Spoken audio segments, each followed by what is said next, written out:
घरमा अचानक यी सङ्केत देखिन थालेका छन् भने सावधान हुनुहोस्, किनकि बुद्ध धर्मअनुसार यस्ता सङ्केत सामान्य हुँदैन। घरमा बारम्बार झगडा हुनु, राति डर लाग्नु, पूजा गर्दा दियो निभ्नु वा बिना कारण मनमा अशान्त भइरहनु, यी सबैले जीवनमा आउने ठुलो समस्याको सङ्केत दिन सक्छ। तर आखिर किन आउँछन् यस्ता सङ्केतहरू? के यो खराब कर्मको असर हो वा घरमा नकारात्मक ऊर्जाको प्रवेश हो? आजको यस भिडियोमा हामी यही बारेमा चर्चा गर्नेछौँ। तपाईको घरमा देखिने यी यस्ता 7 रहस्यमय सङ्केतहरू जसलाई बुद्ध धर्ममा अत्यन्तै खतरनाक चेतावनी मानिएको छ। भिडियो अन्त्यसम्म अवश्य हेर्नुहोस्, किनकि अन्तिम सङ्केत सुनेपछि तपाईँ चकित पर्न सक्नुहुन्छ। पहिलो सङ्केत, घरमा बारम्बार झगडा हुनु। मित्रहरू, यदि तपाईको घरमा सानो सानो कुरामा पनि झगडा हुन थालेको छ भने यो राम्रो सङ्केत होइन। पहिले सबै खुसी थिए, तर अचानक घरमा रिस, तनाव र अशान्ति बढ्न थाल्यो भने बुद्ध धर्मअनुसार यसलाई नकारात्मक ऊर्जाको सङ्केत मानिन्छ। कतिपय घरमा बिहानदेखि बेलुकासम्म कराउने, रिसाउने र एकअर्कालाई दोष दिने काम भइरहन्छ। त्यो वातावरणले घरको सुख र शान्ति सबै नष्ट हुन्छ। बुद्धले भन्नुभएको छ, जहाँ शान्ति हुँदैन त्यहाँ सुख कहिल्यै बस्दैन। यदि तपाईँको घरमा पनि यस्तै समस्या भइरहेको छ भने बिहान बेलुका भगवानको नाम लिन सुरु गर्नुहोस्। घर सफा राख्नुहोस्, रिस कम गर्नुहोस् र परिवारसँग प्रेमले बोल्नुहोस्।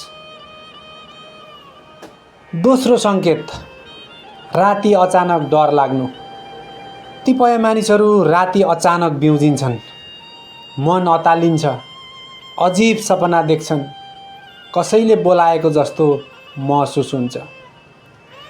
बुद्ध धर्मअनुसार मन अशान्त हुँदा यस्तो हुन सक्छ जब मानिस धेरै तनाव, डर र नराम्रो सोचमा डुब्छ। त्यसको प्रभाव घर र जीवनमा पर्न थाल्छ। त्यसैले सुत्नु अघि नराम्रो कुरा नसोच्नुहोस्। भगवान बुद्ध वा महादेवको नाम जप गर्नुहोस्। मन शान्त राख्नुहोस्। याद राख्नुहोस्, डर कमजोर मनमा छिटो प्रवेश गर्छ। तेस्रो सङ्केत, पूजाको दियो बारम्बार निभ्नु। यदि तपाईले पूजा गर्दा दियो बारम्बार निभिरहेको छ भने यसलाई पनि अशुभ सङ्केत मानिन्छ। विशेष गरी हावा नभएको ठाउँमा पनि दियो निभिरह्यो भने बुद्ध धर्ममा यसलाई घरको सकारात्मक ऊर्जा कम हुँदै गएको भन्ने सङ्केत मानिन्छ। कतिपय मानिसहरूले यसलाई सामान्य पनि ठान्दछन्, तर पुराना धार्मिक ग्रन्थहरूमा यस्तो सङ्केतलाई चेतावनीको रूपमा लिएको छ। यस्तो अवस्थामा घरमा धूप बाल्नुहोस्, मन्त्र जप गर्नुहोस् र भगवानप्रति श्रद्धा र आस्था बढाउनुहोस्। चौथो सङ्केत, ऐना वा देवताको फोटो फुट्नु। यदि अचानक ऐना फुट्छ वा देवताको फोटो ढल्छ, यसलाई पनि राम्रो सङ्केत मानिँदैन। धार्मिक विश्वासअनुसार घरको ऊर्जा अशान्त हुँदा यस्ता घटनाहरू हुन सक्छन्।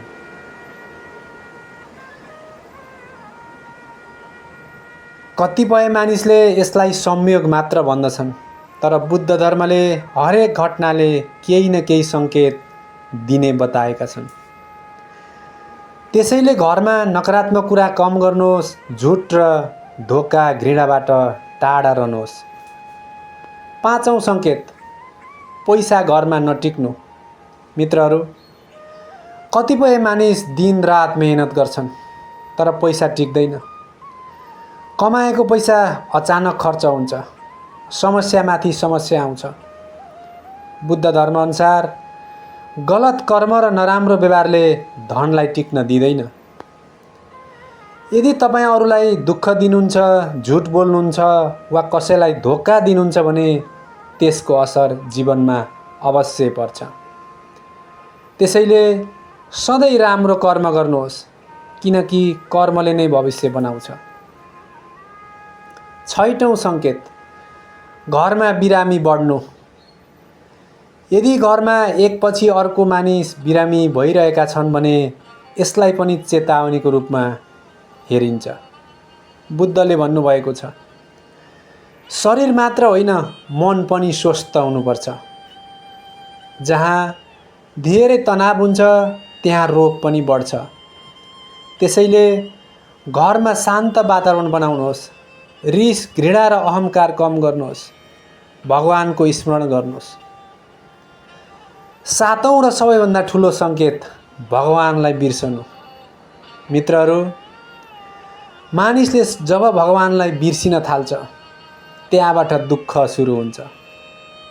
आज मानिससँग पैसा छ, घर छ, सबै कुरा छ, तर मनमा शान्ति छैन भने मानिस भगवानभन्दा 7औं र सबैभन्दा ठुलो सङ्केत, भगवानलाई बिर्सनु।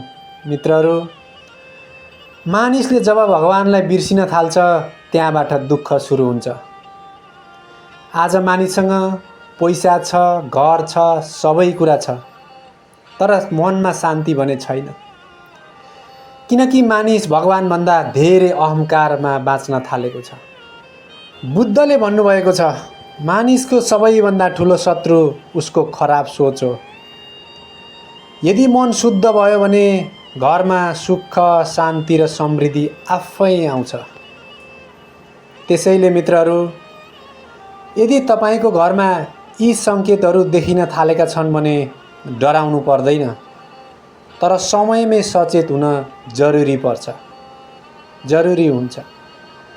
राम्रो कर्म गर्नुहोस्, घरमा शान्ति राख्नुहोस्, भगवानप्रति विश्वास राख्नुहोस्, किनकि जहाँ सकारात्मक सोच र भगवानको आशीर्वाद हुन्छ त्यहाँ कुनै पनि नकारात्मक शक्ति टिक्न सक्दैन।